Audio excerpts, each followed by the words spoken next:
It wasn't supposed to happen like this. She hadn't planned to be there. It wasn't her side of town, it wasn't her usual route. But something, maybe instinct, maybe a pull she couldn't explain, had led her there that day. The city was loud, alive. But for Demet, it felt like walking through a dream, disconnected. She was lost in her thoughts, barely hearing the honks or the hum of conversations. Her coat was wrapped tightly around her, not for the cold, but for comfort.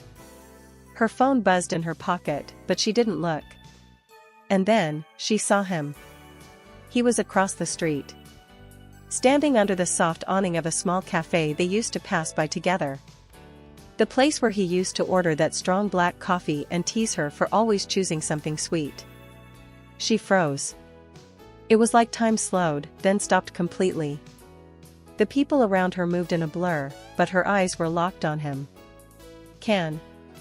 He looked the same. And completely different. The same way she remembered. The strong jawline, the hands always half in his pockets, the way he tilted his head when thinking. But there was something heavier in his posture. Something more distant in his eyes. He hadn't seen her. He was with someone, just a friend, perhaps, or maybe more. Demet couldn't tell. The woman laughed at something he said, and he smiled. Not the big, wild smile she used to love. But a soft one. A practiced one.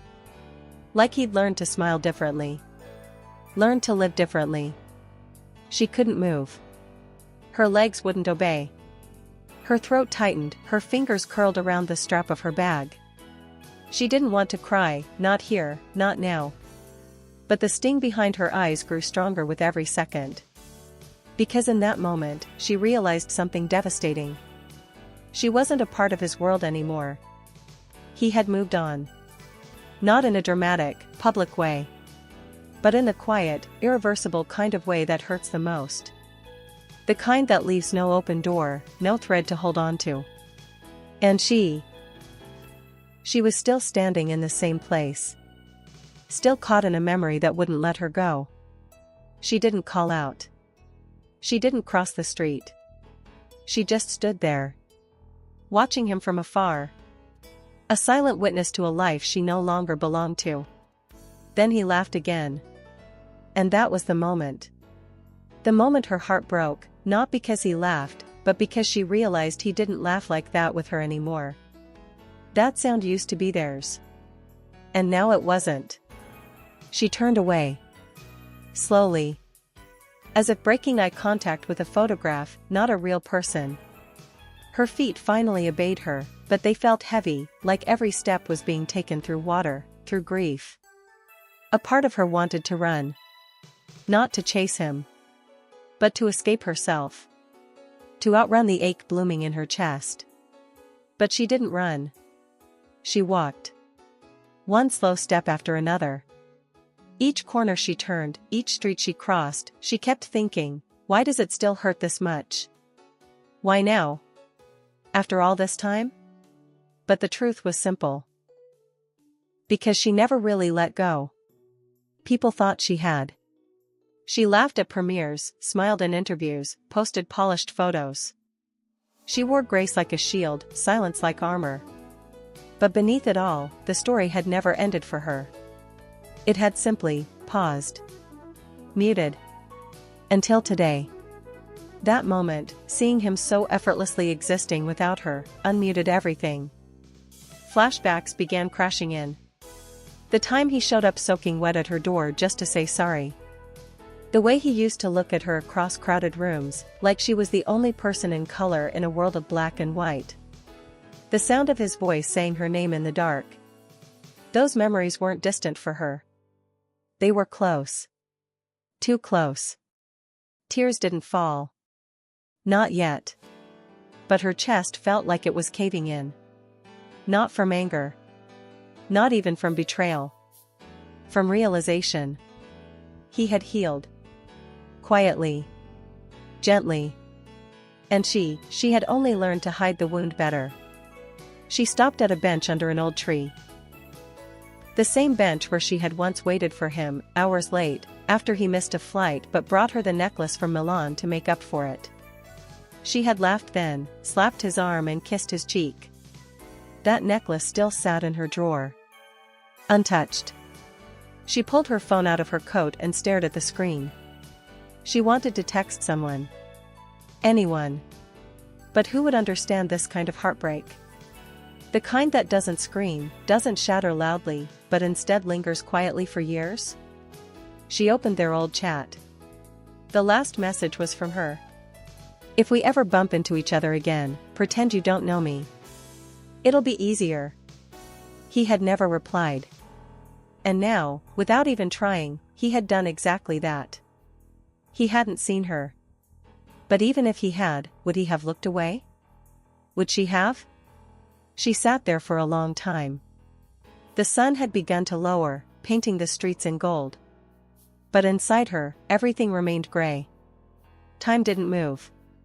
Or maybe it did. And she just couldn't feel it anymore. For a moment, she closed her eyes. And she let herself imagine a different version of that moment. What if she had crossed the street? What if she had walked up to him and said his name? Would he have smiled? Would he have been surprised?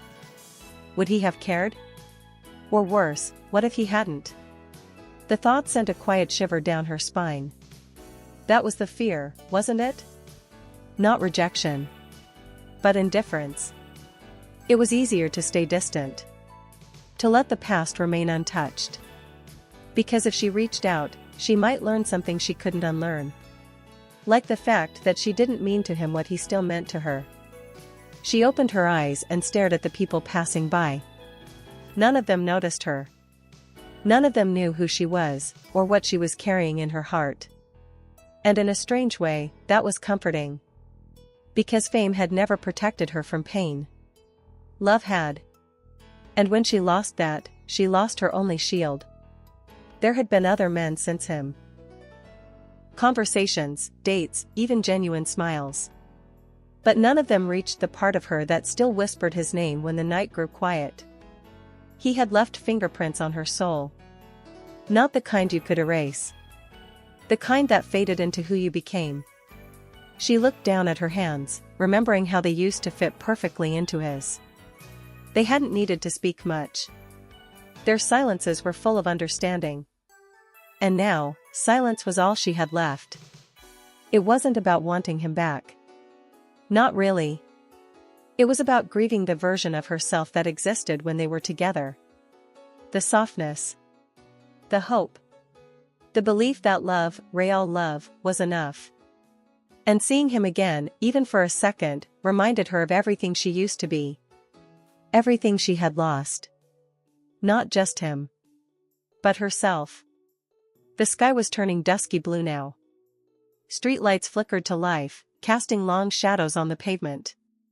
People hurried home, conversations buzzed around her, but inside Demet, there was only stillness. She stood up from the bench. Her legs were steady this time. Not because the pain had disappeared, but because she had stopped trying to escape it. She was carrying it now. Not like a burden. But like something sacred. A part of her story. She took one last look down the street. The cafe was gone from view. Ken was long gone, too. And maybe that was okay. She whispered something into the evening air, so soft it could have been mistaken for breath. Thank you. For the love. For the heartbreak. For showing her what it felt like to be truly seen, if only for a season. She reached into her coat pocket and pulled out a folded photo. It was old, faded at the corners. Them, smiling on a set years ago. Back when everything still felt possible. She looked at it for a moment, then slowly folded it again. Not to forget. But to carry it differently. She didn't need it in a frame. She needed it as a reminder. That once, something real had lived in her heart. And maybe it had broken her. But it had also shaped her. She placed the photo deep inside her bag, turned away from the bench, and walked toward the noise of the city. This time, she didn't look back. Not because she didn't care. but because she finally knew. Some moments aren't meant to be relived, just remembered.